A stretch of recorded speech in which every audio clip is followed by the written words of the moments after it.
Watch? Just a watch? Yeah, Terry's watch. Here it is. And that's what you found in the hock shop, huh? You know those ones down by the railroad station? Well, I was coming back from Mayville yesterday. Took a couple days' rest, and walking along the street, this thing in the window just up and hit me in the eye. Terry's watch, I said. That's Terry's. Let's see. Terrence J. Cable, first place, 100-yard dash, Tri-State Conference, 1927. Sure, yeah, that's how I knew. He liked to show it off. Something he won in high school. You knew him since high school? No, just the last year or so. But he come in all the time, know what I mean? He had a philosophical turn like I do. I tell you, he's the sweetest. Okay, but just out of curiosity, how'd you get the watch out of the hock shop without a ticket? Well, it hadn't been claimed. That's what I mean. I just bought it. Uh-huh. So it must have been hocked at least 30, or is it 60 days ago? Wait a minute. Why does just finding his watch in a hock shop mean that he's in danger? I don't understand. In the first place, young lady, he wouldn't hock that watch. He wasn't the type. In the second place, he's not the type to just walk out of here 6 months ago and never come back without saying goodbye, you know what I mean? And in the third place, or fourth, whichever it is, Terry Cable was expecting a check. A big check. More. 50,000, he said. Okay, so what? Check from where? Well, how should I know? Rich Uncle Dudley, maybe? Uncle Sam? Search me. But a man wouldn't disappear without waiting to get it, would he? And only if he got it, then why hock the watch? See what I mean? Yeah, I see what you mean. Maybe see why you're so interested in finding him, too. Oh, no, you don't. Not me. No, I'm more one of them ultras, you understand? Yeah, to me, he's just a fellow human being. I'm no more interested in his money than I was in his gun. His gun? Oh, this gets better all the time. Oh, sure. He had a gun, all right. Yeah, I saw it once when he dropped something out of his pocket. Don't ask me why. A fella's got a gun, you don't ask questions. That's what I always figured. Very considerate. Shorty, tell me some more about this Cable. Where he lived, his family. Now, listen. It might be something, but it might not. Don't you understand? I tried to ask him questions like that once in a while, but he'd just laugh and go on talking about the baseball games or religious aspects, things of that type. You see, I don't even know where he lived or who his other friends were. All I know is, for a while, he had a job over at Fat Williams' warehouse, a load checker. Fat Williams? And also, I know this is the kind of neighborhood when things happen, you don't meddle. Me, I'm staying out of it. Only, what's become of him? It's driving me nuts. What's become of Terry Cable?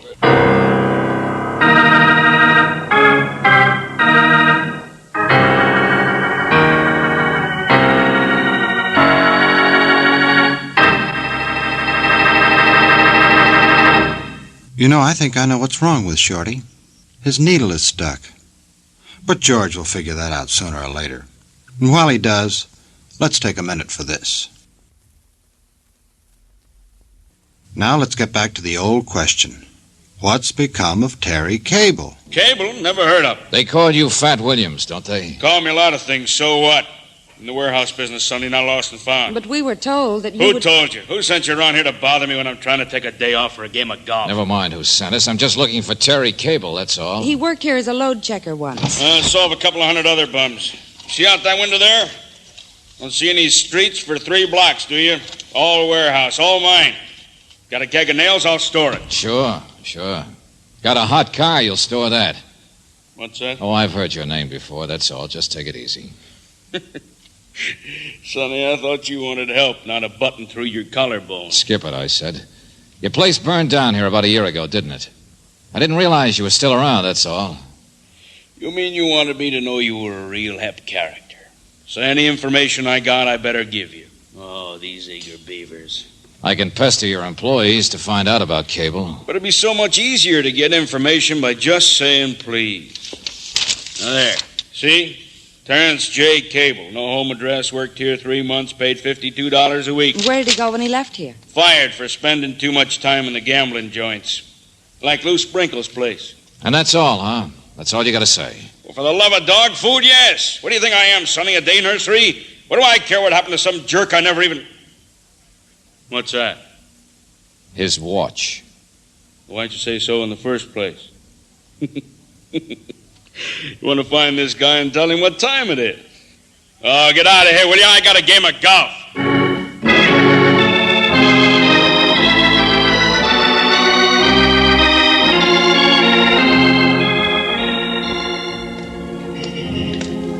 Sprinkle. Blue Sprinkle.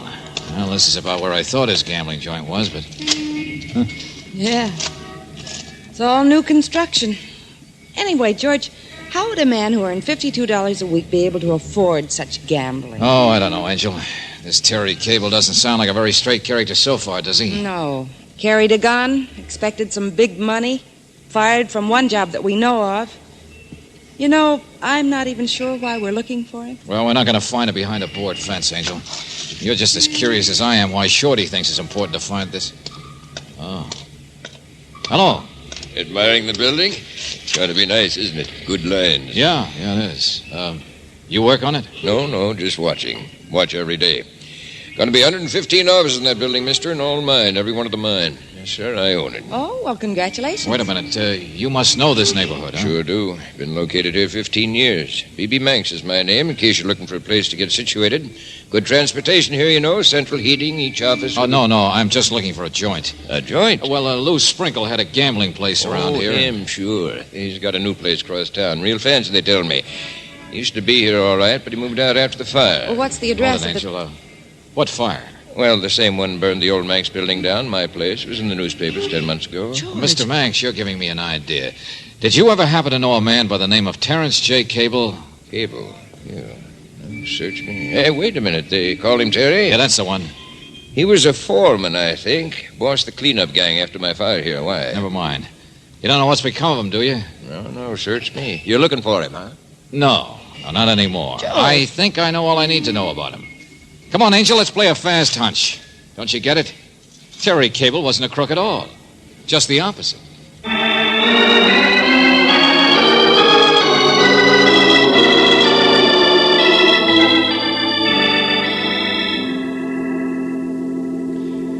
Yes, Mr. Valentine. Terrence Cable has been with us for years. Fire insurance underwriters. George, you're right. Yeah, every place I looked, I seemed to run into a fire.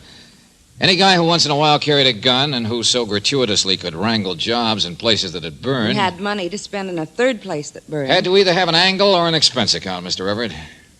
What is Terry, a fire investigator? Yes, that's right. So if that answers your question... Well, it solves the riddle. Yes, Mr. Everett. But what did he find? We can't help being curious. That Fat Williams warehouse had a lot of valuable furs stored in it when it burned. And The furs were never definitely linked with the fire. And we looked him up in the newspapers. This B.B. Manx collected quite a bit on his fire, too. And as for Lou Sprinkle, knowing the kind of guy he's supposed to be... We investigated the fires, naturally. That was Terry Cable's job. But now, if you'll excuse me, Mr. Valentine... But he didn't find anything wrong, is that it? He was just pulled off the case, and that's why he disappeared from that part of town. Yes, that's the idea. So there's really no mystery now, is there? You can go home and forget about it. Oh, wait a minute, hold on. Yes?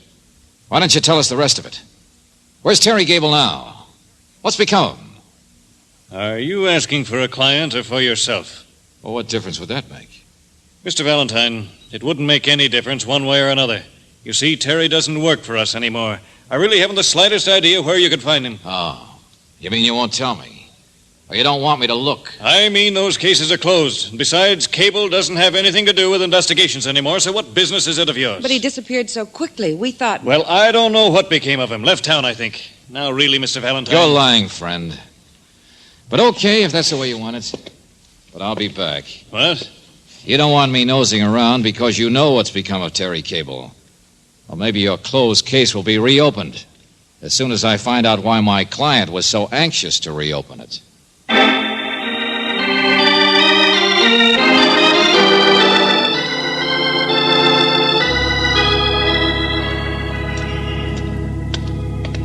George, I still don't understand Brooksy, why they... it's simple.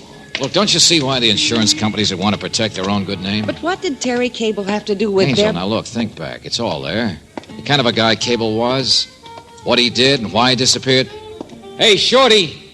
No customers. Out and back, I guess. Hey, Shorty! George. Yeah, Brooksy. I guess the explanation of Terry Cable will have to wait a while. guy who hired us seems to be dead.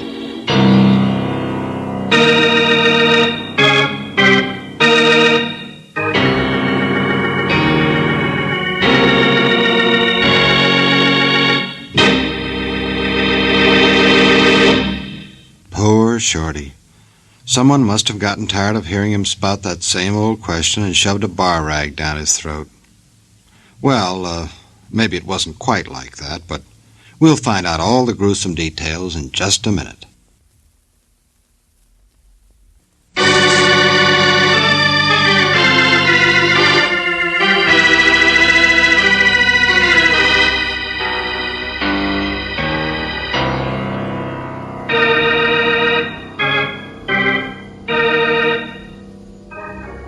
Now, back to George Valentine.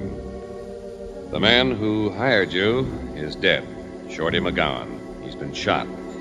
Well, if your name is George Valentine, then the mystery of what's become of Terry Cable is now more important than ever. No, Brooksy, Lieutenant Johnson said there weren't any witnesses to our friend Shorty's death. And it happened just a few minutes before we got here? Yeah, that's what the doc says. Somebody stepped in from the street and shot him, and that's it. But, George, why? He was such a friendly little man. Yeah, but it seems he's been mixed up in a few things, too. Oh, what kind of things? Oh, petty theft, hold up once. But what's important? Never arson. Arson? Yeah, come on, Angel. Where are we going? To get a new client, the insurance underwriters.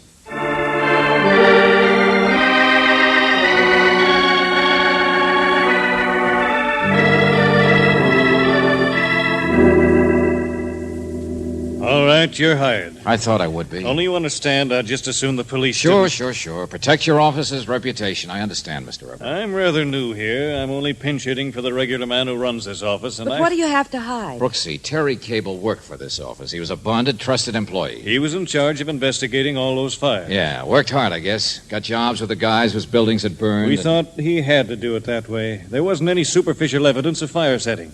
The companies had to pay off, but we thought in time... You hoped he'd discover something about them anyway. Yes, he was convinced there was something phony about the fires.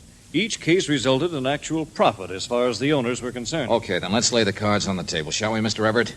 Terry Cable found some new evidence and then disappeared with it, right? Yes, He was bought off. I'm afraid so. There was plenty of proof that he left town all right, and to show that he had destroyed his own investigation records. Some of the best men in the country have worked on it without finding But it. he left of his own free will. There wasn't any force. That's right, Miss Brooks. Here, this is the only concrete thing we turned up. B.B. Manx. Huh? The day before Cable disappeared, this man Manx drew $12,500 out of the bank, in cash. Nothing we can do about it because we can't prove how he spent it. But neither can he. Cash to pay off Terry Cable. But now that there's been a murder, maybe you can legally force Mr. Manx I to... called him before you came back just now. Mr. Manx seems to have disappeared, too. Oh, yeah, sure. He looked like the type. Play it safe. You might try looking for No, him. no, but- skip it. I've got a different way to figure out what happened a long time ago. And maybe why Shorty was murdered today. Yeah, I'm going to throw a few dice at a gambler named Lou Sprinkle.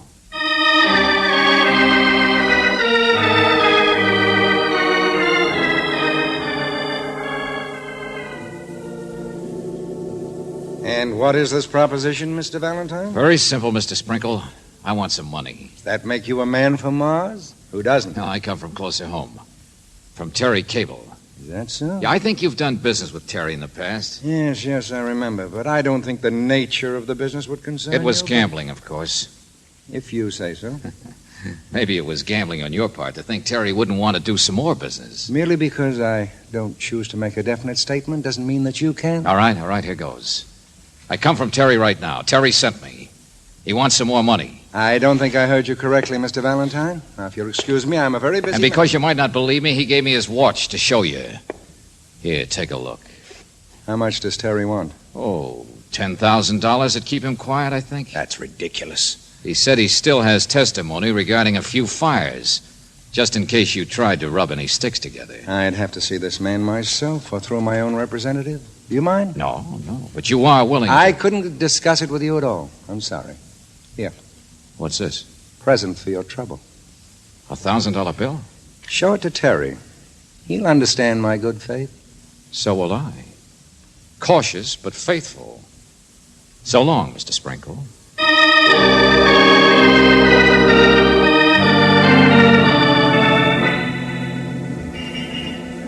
George, what did you find? Made money in a hurry, Angel. I know, The but hock what- shops are the next stop. Down by the railroad station, remember? Brooksy, what I may have found is the answer to this case.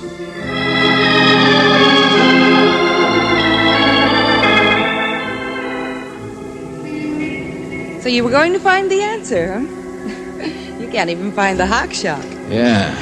Looks like Shorty McGowan wasn't telling the truth even on that one, was he? Well, there's not a single pawn shop where they remember ever having that watch of Terry's. Uh-huh. So from here on, the answer's 1, 2, 3.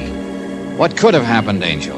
So I'm going to try a trip to Maryville. To where? It's not far, and that wasn't a lie. Shorty just let that one slip. The place he'd been for a couple of days, remember? You know what I'm going to look for in Maryville? Terry Cable himself.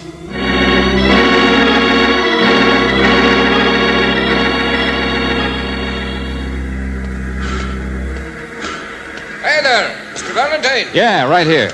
My name's Duncan. Chief of Police asked me to meet you. Thought you might be driving. No. The train's a couple of hours faster. Only maybe you figure in this kind of a case, speed isn't important. Well, I wouldn't say that. Of course, we do things a little differently out here. Let me have your bag there. Okay, thanks. Did you get the description? Oh, yes. We got that all right. Miss Brooks phoned it up. They sent the wire photo fingerprints and all that fancy sort of stuff, but you see, we really haven't gotten around to your case yet. Yeah, well, as soon as you do. We're a little understaffed here, and we've been pretty busy with something else. Here's the car, Huffin. Okay. You figure this Terry Cable may be living around here, huh? Well, it's not such a long shot. A man named Shorty McGowan apparently came up here and then returned with Terry's watch. Of course, that doesn't mean Terry would still be using his same name. Yes, I understand all that. Do you? Not quite sure I do. Well, let me tell you some of our problems, and it'll take your mind off it. You see, there's a county graveyard out here. It doesn't have a caretaker. Yeah, well, look, Duncan, I'm only interested in... And a couple of days ago, there's been some digging where there shouldn't have been. What? Don't mind if we go out and take a little look, do you? That's why I couldn't get right on your case, you see. The county inspector claims there's one too many bodies out there. Since when? See, I thought you might be interested. It's nothing recent. In fact, it's since maybe 6 months ago. About the time Cable disappeared. Now, I guess you don't mind a little side trip, do you?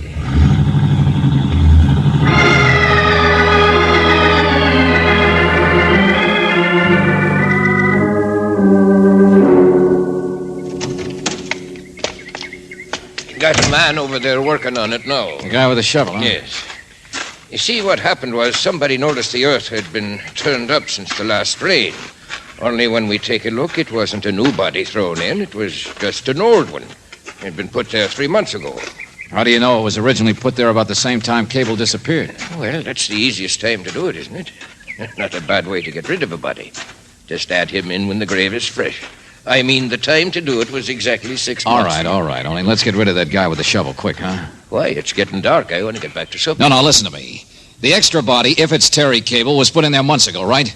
And what happened 2 or 3 days ago was just that the ground got disturbed. But that's right, only... Like disturbed by somebody looking for a watch. Look, I got a complete file on Cable. Now, the thing for us to do, if we want to identify him once and for all, is to get him out of here. No, get that workman of yours out of here.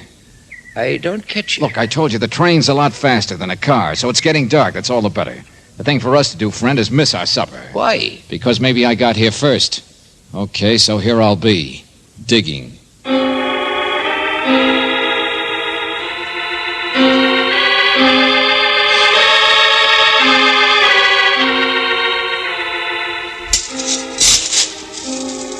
Be careful you don't strain yourself, Valentine. Quiet, will you?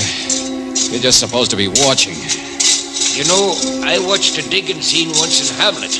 That's by Shakespeare. You don't say. The gravedigger, he worked just about as slow as you do.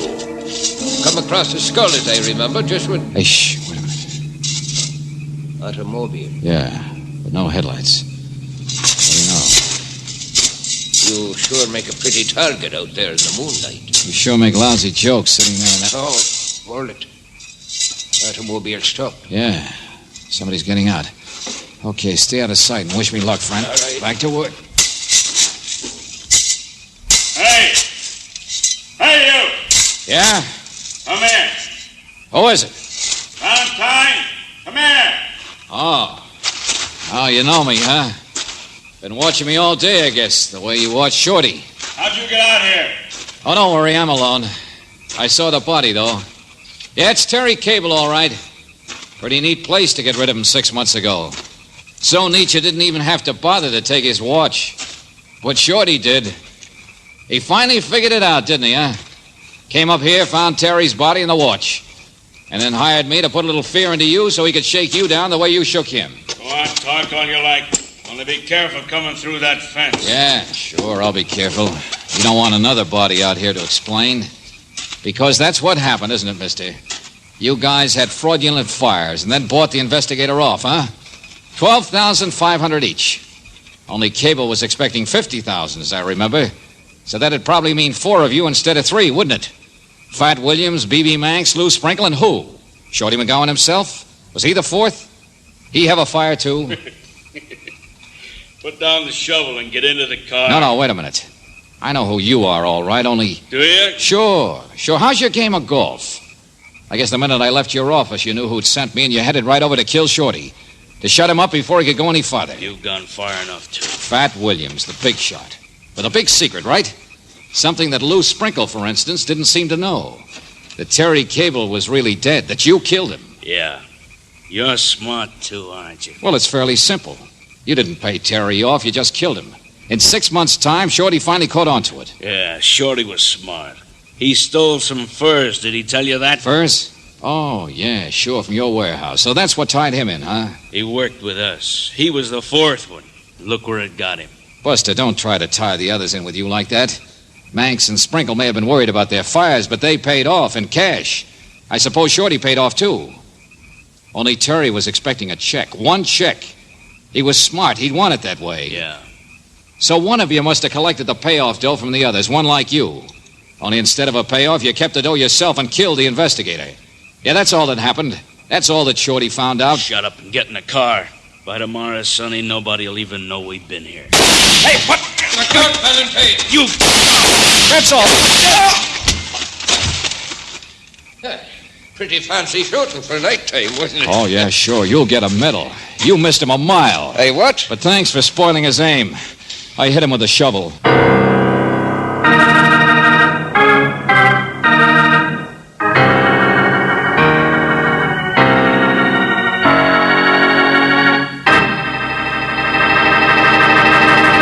Now there's irony for you. The great George Valentine saved by a spade. Get it? Spade? Sam Spade? Okay, sue me. But first give a listen to this.